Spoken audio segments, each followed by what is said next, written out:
Now let's get to the more popular variation of Grand Prix. f4 g6, knight f3, bishop g7, and bishop b5. Okay, here we go, and one move is knight d4. Well, it's practically the most, it is most popular move. And here we castle.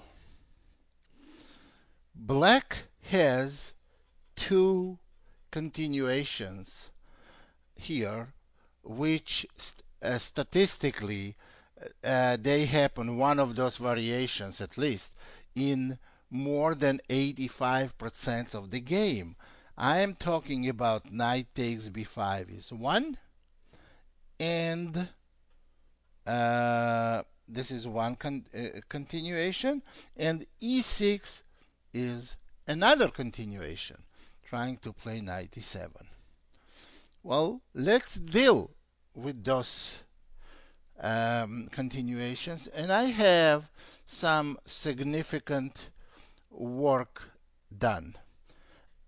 I have done some significant work, and some positions I was getting, I wasn't too happy, not necessarily because I had a bad position. I thought I could get better position than that. And let's start, for example, with e6.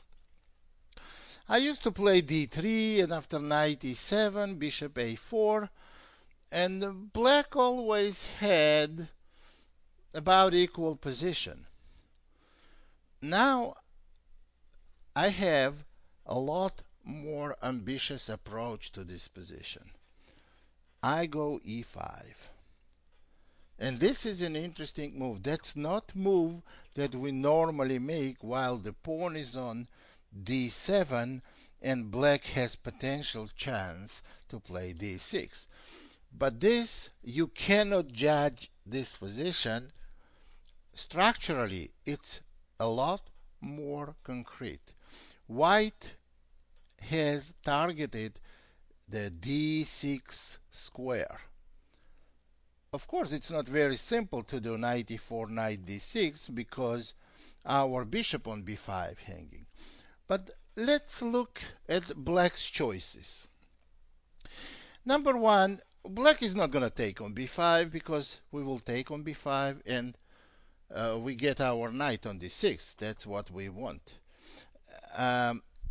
Black can totally ignore us and play knight e7, in which case we should immediately head towards the d6 square.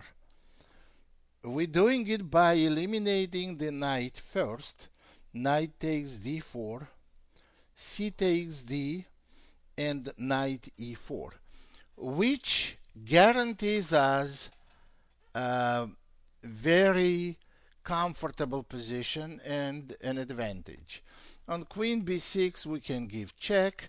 Actually, and after queen b6, bishop on b5 is not really hanging because of fork.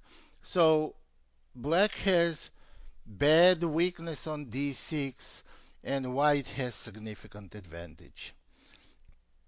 So knight e7 ruled out. So what black wants to do is they want to go d5 quickly, but that's illegal because their d pawn is pinned. So suppose they go a6. Now we're making a little bit uncomfortable move.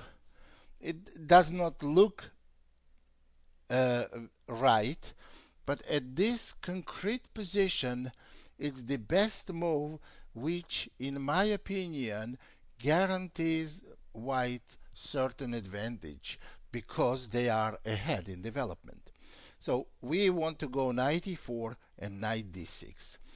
If black goes knight e7, we're gonna play as planned knight takes d4, cd, and knight e4. But knight e7 move is very inconsistent because black played a6 to unpin the d7 pawn, and d5 is the logical idea. But d5 right away is not good because we can take on d4, c takes d, and knight e2. d4 pawn becomes very weak. So best try for black is knight takes f3, queen takes f3, and then d5. And this is a very original position, and it's interesting position that is not easy to assess unless we know something about it, and we do. When we go b3 here, black still has a lot to do to complete development. We want to go b3, knight e7, and we make what it seems like harmless attempt to like we're attacking the pawn on c5 to interfere with black's development. What is going to happen here? If black goes b6, then we open the bishop, a3 bishop, by playing b4, because black has to take, since moving this pawn c4 will be met by bishop takes c4, and rook on a8 is hanging.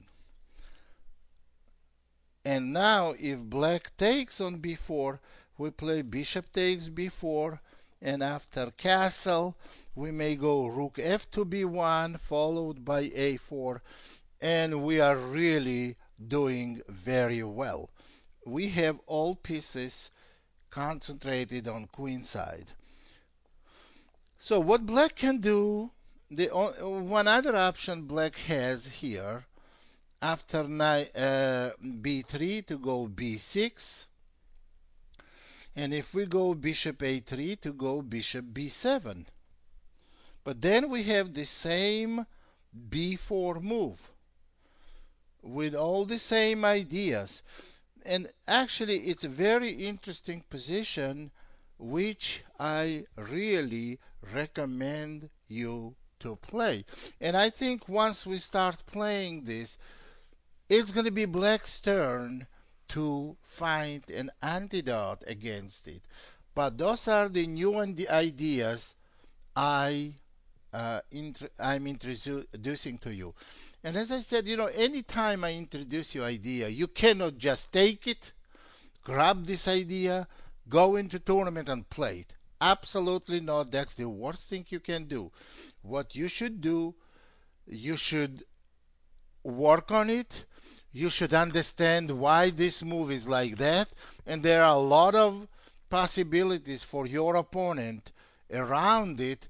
You should get familiar with it. You should feel it, as sometimes they say, with your bones, and then you can say, okay, I'm ready. I can go and play this position against anybody.